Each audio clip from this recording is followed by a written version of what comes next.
ओम ओम ओम। ओम शांति। आप सभी को मेरा नमस्ते।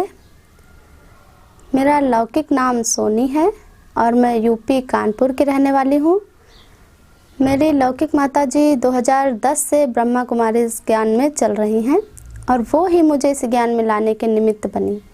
इसके लिए मैं उनका बहुत बहुत शुक्रिया अदा करती हूँ कि वो मुझे इस ज्ञान में लेकर आई। वो कहते हैं ना कि माँ बाप अपने बच्चे का कभी गलत नहीं सोच सकते। जब वो ज्ञान की नई नई बातें सीख कर आती थी तो मुझे भी वो घर पर आके सुनाती थी। मुझे अच्छा लगता था पर ज़्यादा समय नहीं दे पाती थी। फिर ऐसा करके मुझे 2012 में पहली बार माउंट आबू जाने का मौका मिला। मैं वहाँ घूमने के लिए गई। मुझे वहाँ का शांत वातावरण बहुत पसंद आया, बहुत अच्छा लगा मुझे वहाँ पर। जब मैं वहाँ से वापस घर पर आई तो मैं डेली समय निकालकर मुरली सुनने जाने लगी, वहाँ पर सेवा करने लगी।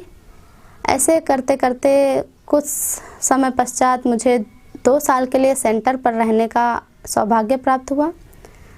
वहाँ मैंने बहुत अच्छी नई नई बातें सीखी। वहाँ की सेंटर की बीके शशि दीदी, बीके सुनीता दीदी बहुत अच्छी हैं। उन्होंने मेरी बहुत अच्छी पालना की, बहुत प्यार दिया, बहुत मेरा ध्यान रखा।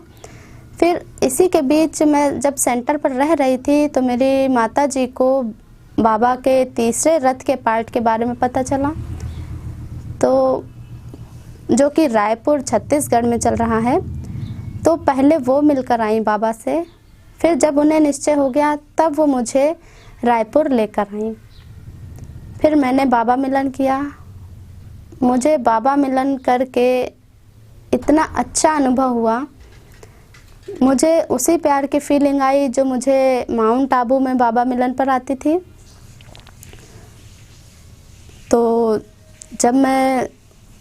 जो मुझे लगता था कि साकार का प्यार जो मुझे बाबा से नहीं मिल पाया, वो मुझे इस बाबा के तीसरे रथ के द्वारा मुझे मिल रहा है।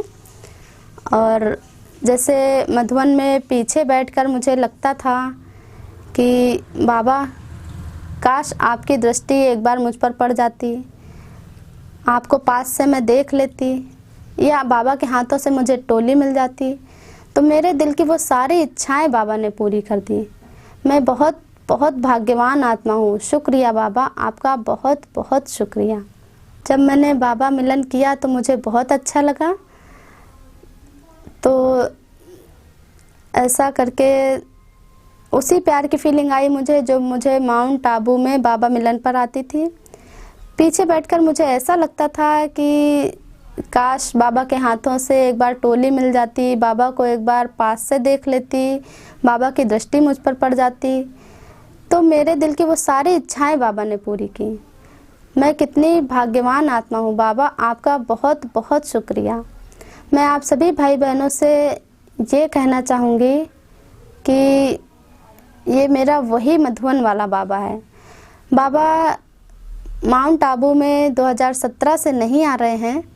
तो जैसे परिवार का कोई सदस्य अगर कहीं खो जाता है तो उसे हम ढूंढने जाते हैं, उसे ढूंढने का हर संभव प्रयास करते हैं।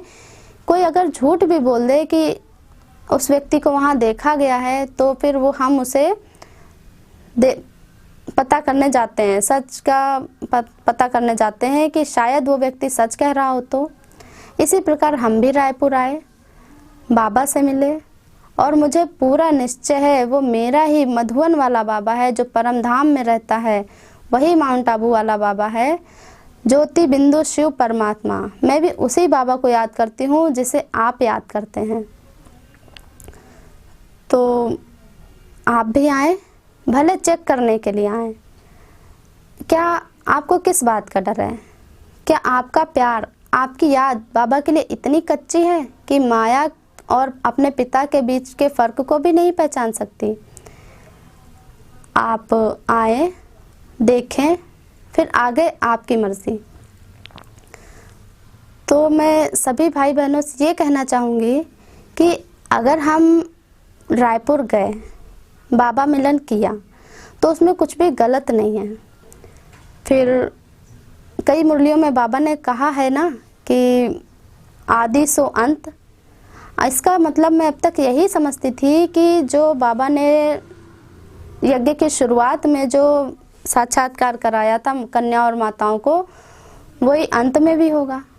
हाँ होगा, पर इसका सिर्फ ये मतलब ही नहीं है। इसका मतलब आदि से अंत का मतलब ये भी है कि जो यज्ञ की शुरुआत जब हुई थी तो वो ओम ध्वनि से हुई थी और अंत भी ओम ध्वनि से ही होगा। तो जैसे कि साधु सन्यासी जब पहले प्राचीन काल में साधु सन्यासी जब जंगल में तपस्या करने के लिए जाते थे तो ओम ध्वनि का ही उच्चारण करते थे। उस ओम ध्वनि के उच्चारण से उनकी वाणी में इतना जौहर आ जाता था कि वो यदि वो किसी को वरदान देते थे तो भी वो फलीभूत हो जाता था, यदि वो किसी को श्राप देते थे तो भी वो सिद्ध हो जाता था। ओम में ही सारा संसार समाया हुआ है। मैं आप